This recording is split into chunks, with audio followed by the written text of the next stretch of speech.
Abraham के बारे में हम पढ़ें, सबसे पहले जब आप बाइबल को खोलते हैं तो हमें आदम का जिक्र मिलता है। हाबिल, कैन ने हाबिल को मार दिया क्योंकि कैन की जो ऑफरिंग थी वो कबूल नहीं हुई, क्योंकि परमेश्वर आपकी ऑफरिंग बाद में पहले आपके साथ अपने संबंधों को चाहता है। जब कबूल नहीं हुई तो वो दुखी हुआ, जेलस किया, अपने भाई को मार दिया।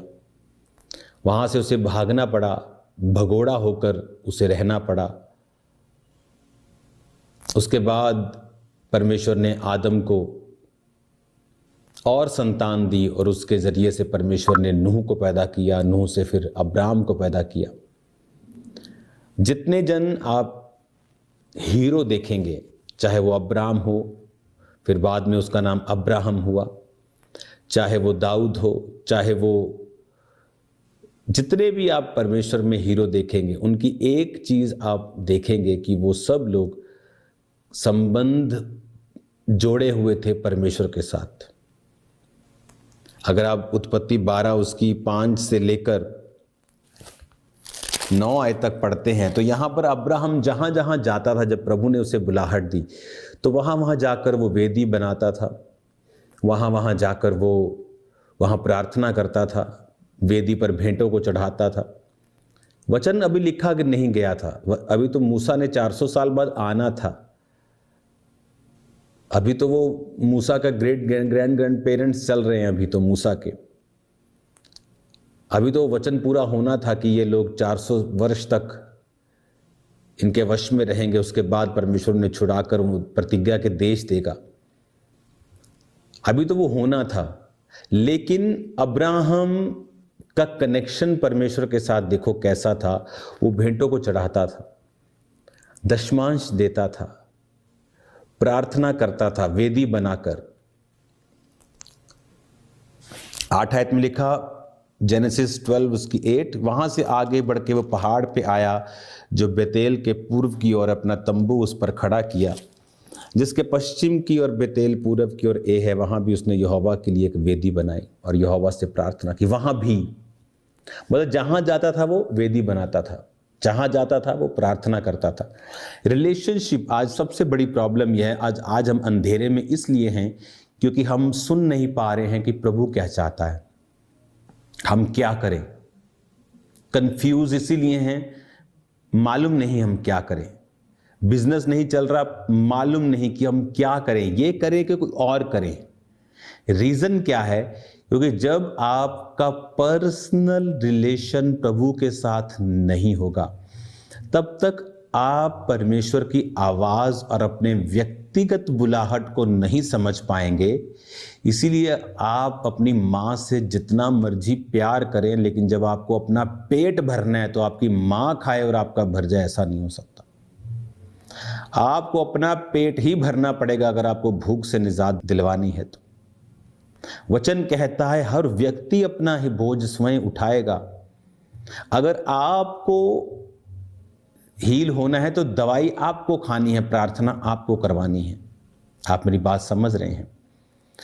जब एक व्यक्ति का पर्सनल रिलेशन परमेश्वर के साथ नहीं है, वो कैपेबल नहीं है अगुवाई के कि परमेश्वर क्या चाहता है उसकी जिंदगी में।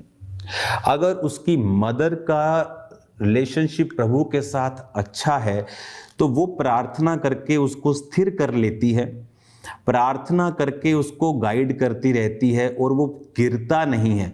पर अभी भी डिलीवरेंस उसकी लाइफ में नहीं है, क्योंकि परमेश्वर ने आदम को अपने साथ पर्सनल रिलेशनशिप में रहने के लिए बनाया था। इसीलिए वचन कहता है कि परमेश्वर शाम को ठंडे समय में वाटिका में जब आता था तो आदम के साथ अपने समय को व्यतीत करता था।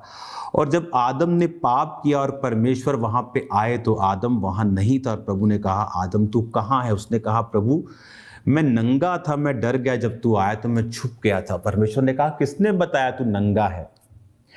क्या तूने वो फल खाया है जो मैंने खाने के लिए मना किया था? जब आप प्रभु के साथ सेपरेट हैं, आप प्रार्थना में नहीं हैं, आप सहभागिता में हम क्यों नहीं हैं? क्योंकि वर्ल्ड हावी है। आदम सहभागिता में था क्योंकि उसने पाप नहीं किया, लेकिन जब पाप एंटर किया तो सहभागिता टूट गई, रिलेशनशिप टूट गई। तो जब वर्ल्ड हावी होगा, आपकी रिलेशनशिप आप प्रभु के साथ मेंटेन नहीं करेंगे, आप रिलेशनशिप मेंटेन नहीं करेंगे तो आपकी अगुवाई नहीं होगी, जो प्रभु सर्कमस्टेंसेस के जरिए, आत्मा के जरिए, वर्ड के जरिए और फोर्सफुली भी करता है कई बार, जो आप अपनी ताकत से नहीं कर सकते। ये एक ऐसी फोर्स होती है कि जो आप चल पड़ते हैं उधर, आपको मालूम नहीं होता मैं मुझे क्या करना है, लेकिन उस कंफ्यूजन में भी प्रभु आपके साथ होता है। अगर आप प्रभु के साथ राइट रिलेशनशिप में है तो फिर वो भी आपको राइट प्लेस पे पहुंचा देती है। लेकिन जब प्रभु के साथ आपका रिलेशनशिप सही नहीं होता तो कंफ्यूजन्स और प्रॉब्लम्स और ट्रबल्स और कर्जे और दिस एंड दैट, फिर वो हमारी लाइफ का एक रेगुलर हिस्सा होते हैं, और प्रभु नहीं चाहता ऐसा हो। फर्स्ट थिंग जो आपको इस्टेब्लिश्ड करनी है वो है पर्सनल रिलेशनशिप प्रभु के साथ, पर्सनल टाइम स्पेंड करना। आप बोलेंगे मैं प्रभु के साथ पर्सनल रिलेशनशिप कैसे बिल्ड करूं, मैं उससे बहुत प्यार करता हूं। अगर आप प्यार करते हैं, चाहे इस दुनिया में हो चाहे परमेश्वर से हो, फिर आप गिव करेंगे, आप बोएंगे। प्रभु से प्यार करते हैं, आप पैसों को बोएंगे, आप प्रार्थनाओं को करें। आप किसी व्यक्ति से प्यार करते हैं, आप उसको गिफ्ट देते हैं, आप उसके सुख दुख में साथ खड़े होते हैं, आप उसके साथ समय बिताना चाहते हैं। लेकिन आप प्रभु के साथ प्यार नहीं करते हैं अगर आप उसके साथ समय नहीं बिताते हैं तो ये निशानी है। और अगर आप रिलेशनशिप में प्रभु के साथ स्ट्रांग नहीं हैं, आपको अंदर से फीलिंग्स जगाने की जरूरत नहीं। It's not a matter of feelings की फीलिंग, प्रभु के साथ रिलेशनशिप बिल्ड करना feeling, no it's not a matter of feeling, ये फीलिंग का मैटर नहीं है। Just spend time with God and his word, उसके साथ रोज समय बिताएं, दिल करे ना करे, डाउट हो दिमाग में, होगा काम नहीं होगा, प्रभु जीवित, उस एनी डाउट, जब मैं परमेश्वर में बहुत से डाउट होते थे, लेकिन प्रभु के साथ समय बिताएं, सडनली धीरे धीरे आपको आदत पड़ जाएगी। फिर सडनली होगा एकदम, लेकिन धीरे धीरे जब चलना शुरू होंगे फिर एकदम से सडनली होगा, एकदम से सडनली एकदम से नहीं होगा, लेकिन आप धीरे धीरे चलते जाएंगे, then suddenly something will happen, कुछ बिग वे आपके लिए ओपन होगा, समथिंग मिरेकलस आपकी लाइफ में कुछ घटनाएं होंगी, आपको मालूम होगा ओह मेरा प्रभु के साथ रिलेशनशिप है, ये इससे मैं बच नहीं सकता था लेकिन मैं बचा, मैं परमेश्वर में, मैं इसका मतलब मैं ओके परमेश्वर है। आपको तब कॉन्फिडेंस आएगा। दाऊद ने गोलियत को मारने से पहले प्रभु ने उसको अलग अलग शेर और भालू को मरवाया। दाऊद को कॉन्फिडेंस था कि अगर मैं उनको मार सकता हूं मैं इसको भी मार सकता। बट वो भी कॉन्फिडेंस एक रिजल्ट था, एक असर था परमेश्वर के साथ संबंध का जो उसके साथ प्रभु के थे। अगर आप प्रभु के साथ रोज समय बिताएंगे, आपका रिलेशनशिप स्ट्रांग नहीं, आपको अंदर से फील नहीं आता, आपको अंदर से फील जगाने का जरूरत नहीं है, आपको रोज समय व्यतीत करना है प्रार्थना में, वचन में, वर्शिप में, every day every day every day every day. और आपको मालूम भी नहीं होगा कि सडनली कुछ देर के बाद आपका प्रभु के साथ एक स्ट्रांग रिलेशन होगा, चीजें मूव कर रही होंगी, काम करनी शुरू कर रही होंगी, वही बिजनेस, वही फाइनेंस, वही परिवार काम कर रहा है, थिंग्स आर वर्किंग आउट, अपने आप चीजें हो रही हैं, फ्लो चल पड़ा है, और ये रिजल्ट होगा प्रभु के साथ संबंधों को कायम करने का। आज हम संघर्ष इसलिए कर रहे हैं क्योंकि हम अपना मेजर काम नहीं कर रहे हैं।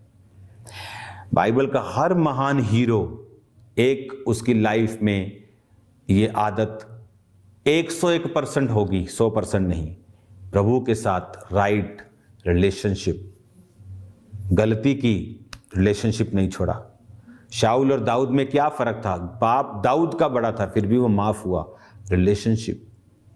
रिलेशनशिप प्रभु के साथ रिलेशन बनाओ, संबंध बनाओ, उसके साथ बैठो, टाइम स्पेंड करो, सेम नहीं रहेंगे आप। अपने हाथों को उठाओ। पिता, तेरे जीवित नाम में हर प्रकार का रोग आज इनकी जिंदगियों को छोड़ के चला जाए। सब प्रकार की बीमारियां इनको छोड़ के चली जाएं।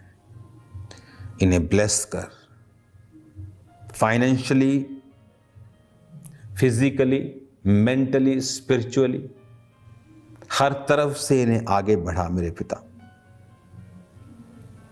अपने शरीर पर, अपनी चेस्ट पर हाथ रखो। यीशु मसीह के नाम में मैं आपको ब्लेस करता हूं। शैतान को कमांड करता आपकी लाइफ को छोड़े और जाता रहे। आप ब्लेस्ड हैं यीशु के नाम में। आपकी लाइफ सेम ना होगी। जितनों के रिलेशन कमजोर है, खुदावंद के साथ फिर से बनाए। आपकी लाइफ सेम ना होगी। God bless you all. God bless your families, business, your finances, everything which belongs to you. May God bless you and increase you in Jesus' name. यीशु मसीह का आत्मा आपको आगे लेके जाएगा और वो आपको बढ़ाएगा और आप सेम ना होंगे। यीशु के नाम में आमीन। हर बीमारी, हर दुष्ट आत्मा तुम्हारे शरीर को छोड़कर खाली करे, बॉडीज को right now be healed. Jesus' name. Amen.